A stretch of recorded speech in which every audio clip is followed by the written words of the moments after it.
In today's economy, it can seem impossible to save for the future. Well, today, we're going to help you with your money. Financial family legal expert Alexis Martin Neely joins us now with tips on how to invest in your future and find some financial freedom. First of all, Alexis, where does someone start when it comes to saving for the future? Well, the first thing that you have to do is you have to ask yourself, what does retirement mean to you? There's a whole new definition out there today, and instead of it being something that we're saving money for when we're in our 60s or 70s or 80s, people are starting to talk about retiring now. And the way that you do that is that you ask this question, what does retirement mean to you? And it really means finding something that you love to do, that you want to do forever, that you never want to stop doing, or finding a source of passive income that will pay you again and again throughout your lifetime without you having to work for it. Yeah, let's talk about that, because a lot of people think in this day and age, a lot of people are living paycheck to paycheck. They think there's no way I could begin to save for anything in my life. So what do people do in that instance? Where do they begin there?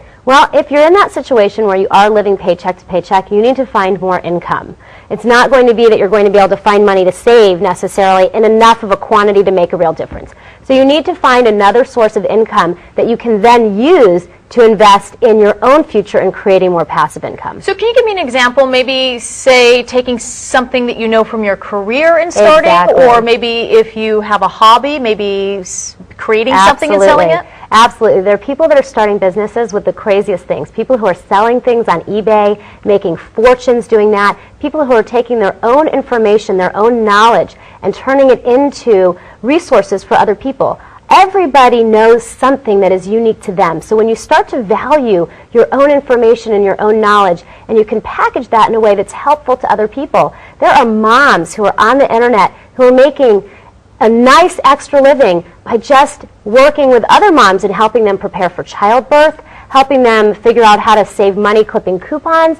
These are all things that people are getting paid for right now. Can some women retire sooner than they think? Absolutely. You can retire sooner than you think by changing your definition of retirement. Ah, okay. Okay, so if instead of thinking about it again as something that you're planning for the future, plan to retire now. Okay, maybe not now, maybe that's not realistic, but if you create a plan so that in 60, 90 days, or maybe even 6 months from now, you have an additional income source from something that you love to do, that you feel like you'd pay to do it, but you can get paid to do it, you can start to retire now. You can start to retire right away, and then you have something that will carry you through your entire lifetime. Such a great thought, isn't it? Retiring now. But you also say, I mean, in talking with you, is that you really should just think to the future. You're right. I mean, we put a label on it. We think ahead and we think, oh, retirement in our 60s. So really start thinking of saving for the future and not putting a label on something. And really think about it as investing for the future. Okay, so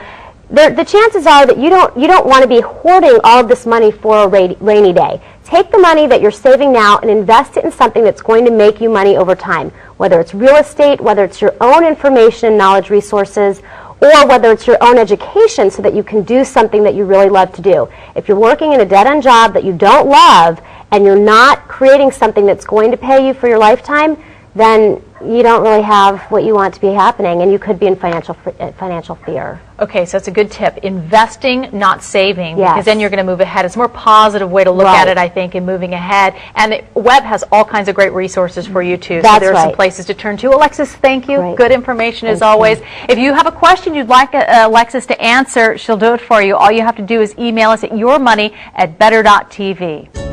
This has been Better.tv. We're always on with tips and ideas to make your life better. Send us your thoughts, ideas at Better.tv. Together, we'll make your home, family, and life better. Thanks for watching.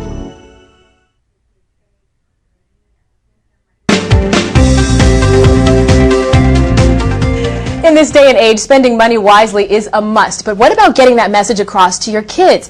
Financial analyst Carrie Schwab-Pomerantz says that you don't have to be an expert to start teaching your kids those basic money skills. Welcome to the show, Carrie. Thanks, Audra. Obviously, everyone recognizes your last name, your father, Charles Schwab. Huge name in the financial industry. What was it like having that force behind you, and then how did you sort of break out into your own specialty? Well, he's definitely a very special person in my life, and he taught me a lot of things. You know, one is having a strong work ethic and also having the importance of saving, something I've done all my life.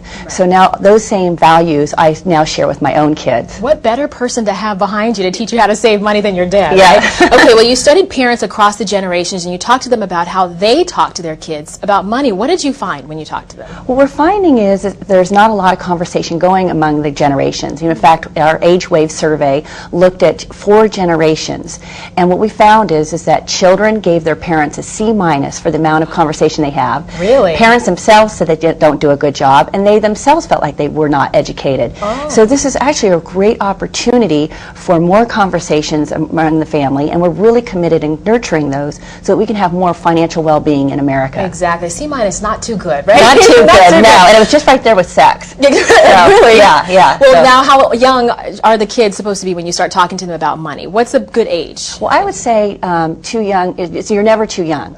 I suggest starting giving your kids an allowance, say, at 5 or 6 years old. And that's the first time that they can actually create a budget for themselves and learn the value of money. So start 5 or 6 years old, and then, of course, as they get older, the conversation gets a little more complex. Interesting. Now, you have some interesting tips about how to raise money-wise kids. One of them is saying providing them with an allowance and actually stick to it, right? Yes, absolutely. So if you say, their allowance is, we'll just say for a teenager, $50 a month. I'm just making that up.